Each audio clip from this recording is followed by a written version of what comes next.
कुशीनगर एक शांत गांव एक काला राज छुपाए हुए था। एक हवेली पुरानी और वीरान एक पहाड़ी पर खड़ी थी।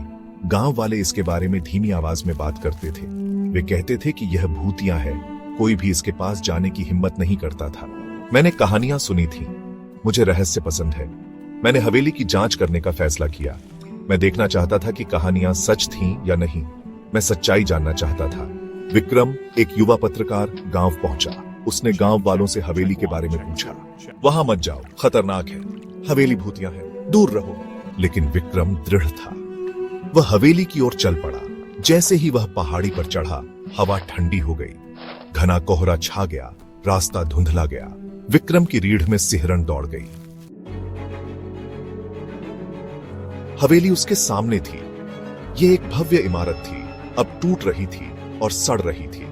खिड़कियां अंधेरी थीं, जैसे खाली आंखें। दरवाजा हवा में चीख रहा था, मानो उसे अंदर बुला रहा हो। मैंने गहरी सांस ली और अंदर गया। अंदर की हवा भारी और स्थिर थी। हर जगह धूल थी। छत से मकड़ी के जाले लटक रहे थे। केवल मेरे दिल की धड़कन की आवाज सुनाई दे रही थी। वह हवेली में घूमता रहा। हर कमरा पिछले वाले से ज्यादा वीरान था। उसने कभी भव्य जीवन के अवशेष देखे।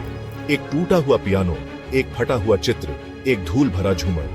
उसके अपने कदमों की आवाज से ही सन्नाटा टूट रहा था।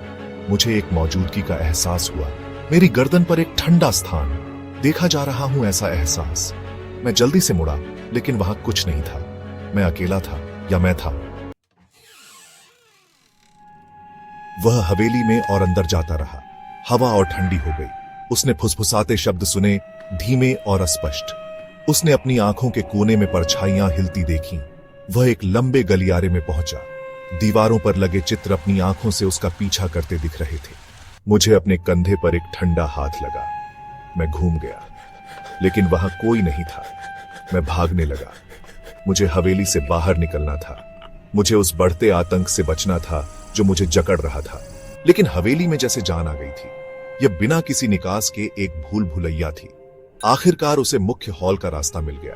उसने ऊपर जाने वाली एक सीढ़ी देखी। वह जानता था कि उसे ऊपर नहीं जाना चाहिए, लेकिन कुछ उसे अपनी ओर खींच रहा था, आखिरी कमरे की ओर। वह धीरे धीरे सीढ़ियां चढ़ गया। हर कदम उसके वजन के नीचे चरमरा गया। फुसफुसाहट तेज हो गई, परछाइयां और स्पष्ट हो गई। वह सीढ़ियों के ऊपर पहुंच गया। वहां केवल एक ही दरवाजा था। वह एक पल के लिए झिझका। वह जानता था कि उस दरवाजे के पीछे जो कुछ भी है, वह हवेली के अंधेरे का स्रोत है। लेकिन वह अब पीछे मुड़ने के लिए बहुत दूर आ चुका था। उसे देखना था कि अंदर क्या है। उसने दरवाजा धकेला। कमरा अंधेरा था, केवल एक टिमटिमाते मोमबत्ती से रोशन था।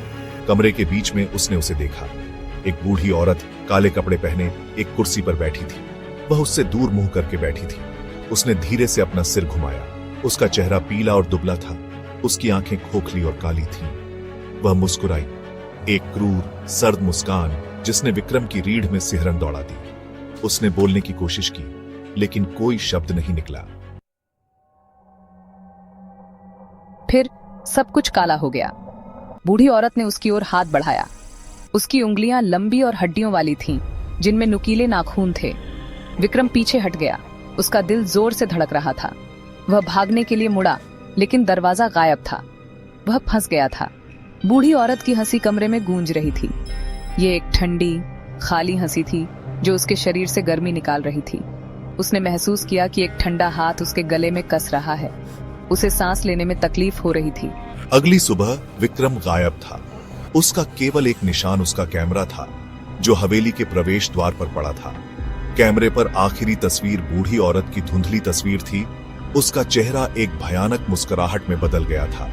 कैमरे के बगल में एक नोट था जो कांपते हाथ से लिखा गया था। उस पर लिखा था, अगली बारी तुम्हारी है। हवेली खामोश खड़ी थी। उसके राज उसकी टूटती दीवारों के भीतर सुरक्षित थे।